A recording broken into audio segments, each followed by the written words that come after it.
আজকে আমরা শুরু করতে চলেছি ডে 5। এর আগের দিন পর্যন্ত আমরা শিখে এসেছি যে কিভাবে আমরা পেন্সিল দিয়ে ছোট ছোট কোনো গোল, বৃত্ত অথবা ত্রিভুজ অথবা আয়তক্ষেত্র, বর্গক্ষেত্র কীভাবে আঁকবো আমরা সেগুলো শিখেছি। তারপরের ক্লাসে আমরা শিখলাম যে কিভাবে রং করতে হবে, কিভাবে রং বড় করতে হবে, এক ধার থেকে ছোট ছোট স্টেপে আমরা শিখেছি, এবং কিভাবে আঁকতে হবে সেটাও খুব সহজ পদ্ধতিতে আমরা শিখেছিলাম। আজকে আমরা শিখবো সেটা হচ্ছে একটা সিনারি কীভাবে আঁকবো।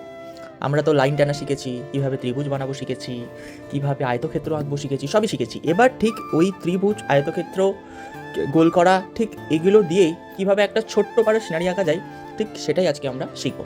প্রথমে আমরা চারদিকে একটা বক্স মতো কেটে নিয়েছি, ঠিক আছে। আমরা প্রথমে কি শিখেছিলাম, আয়তক্ষেত্র, ত্রিভুজ আঁকবো, এবং ত্রিভুজ যে আঁকবো সব কিছুটাই কিন্তু প্র্যাকটিসের উপর নির্ভরশীল। প্রথমে আমরা 3টে ঠিক বিন্দু নিয়ে নিয়েছি, ঠিক আছে। এবার এটা একই সরলরেখা হতে পারে, আবার নাও হতে পারে, সেটা কোনো ব্যাপার নয়। এবার আমরা ত্রিভুজ আঁকছি, তোমাদের সুবিধা মতো খাতাটা তোমরা ঘুরিয়ে ঘুরিয়ে আঁকতে পারো, কোনো অসুবিধা নেই। তো প্রথমে একটা আমি ত্রিভুজ আঁকলাম।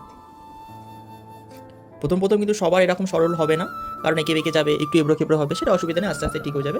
এর সাথে কি শিখেছিলাম আমরা, একটি বর্গক্ষেত্র আঁকা। বর্গক্ষেত্রের জন্য কি করব, ঠিক এখানে একটা বিন্দু, আর আমরা এখানে একটা বিন্দু একটা নেব, ঠিক আছে। তাহলে এখানে একটা বিন্দু, আর ঠিক এর সমান সমান এখানে একটা আমি বিন্দু নিলাম, দুটো বিন্দু। এবার কি করব, বর্গক্ষেত্রের জন্য ঠিক ওপরে তো দাগটা টানাই আছে, এখান থেকে এদিকে একটা সরল একটা দাগ টেনে দেবো, সোজা পাড়া। এদিকেও সেম সরল একটা দাগ টেনে দেবো, ঠিক সোজা পাড়া, ঠিক আছে। এরপরে কি করব, তলাটা আমরা জুড়ে দেবো। এভাবে খুব সহজে আমরা কিন্তু একটা বাড়ি এঁকে ফেলতে পারি। এরপরে আয়তক্ষেত্র শিখেছিলাম, তার জন্য আয়তক্ষেত্র কি কাজে আসবে, দরজা করার ক্ষেত্রে। আয়তক্ষেত্র আমরা কি জানি, প্রস্থ দুটো কি হয় ছোট, আর দৈর্ঘ্য দুটো কি হয় বড়, সেই জন্য আমরা এখানে আয়তক্ষেত্র করে নেবো, এবং দুটো জানালা হবে, সেটা কিন্তু বর্গক্ষেত্র। আমরা কিন্তু ওই রুলস মেনেই ফলো করবো, 4টে কোণে 4টে দিয়ে আমরা কিন্তু ফলো করবো, ঠিক আছে।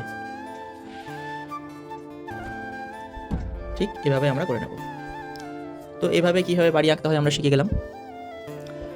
তো এভাবে আমরা যদি ছোটো ছোটো করে প্র্যাকটিস করি, তাহলে কিন্তু খুব সহজে আমরা কিন্তু শিখে ফেলতে পারবো কীভাবে একটা বাড়ি তৈরি করতে হয়। আচ্ছা, এভাবে আমরা বাড়ি আঁকা শিখলাম। এরপরে কি আমরা দেখো সরলরেখা আঁকা শিখেছিলাম। ঠিক এভাবে আমরা কিন্তু একটা সরলরেখা আমরা কিন্তু আঁকতে পারি, হ্যাঁ, ছোট্ট করে একটা সরলরেখা আমরা আঁকতে পারি, হলো। এরপরে আমরা কি শিখেছিলাম, বৃত্ত আঁকা। বৃত্ত কীভাবে শিখেছিলাম, বৃত্ত খুব সহজে আমরা আঁকতে শিখেছিলাম। কীভাবে, ঠিক একটা 4 চৌকো বক্স নিতে বলেছিলাম, দিয়ে তারপরে সেটাকে আস্তে আস্তে ভরাট করতে বলেছিলাম, এধার থেকে এই ধার, এধার থেকে এই ধার, ঠিক বক্স অনুযায়ী 4 চৌকো, এইখান থেকে এই বিন্দু, এইখান থেকে এই বিন্দু, এখান থেকে এই বিন্দু, এখান থেকে এই বিন্দু, এভাবে তোমরা করতে পারো, ঠিক আছে। এবার প্র্যাকটিস হয়ে গেলে তো কোনো ব্যাপারই নয়, হয়ে বৃত্ত হয়ে গেলে মাঝখান করে মুছে দিও। তো বৃত্ত আমরা এইভাবে করে আমরা সূর্য আঁকতে পারি। এরপর ছোটো ছোটো কিছু স্কোয়ারে আমরা ছোটো ছোটো ভাগ করে আমরা এভাবে পিছনে কিছু গাছপালা দেখাতে পারি।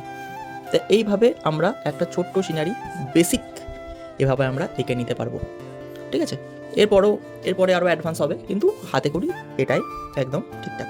তাহলে আজকে আমরা ডে 5-এ কী শিখলাম, কীভাবে একটা ছোট্ট সিনারি আমরা ড্র করতে পারবো খুব অল্প সময় এবং খুব সহজভাবে। নেক্সট ক্লাস আসতে চলেছে ডে 6।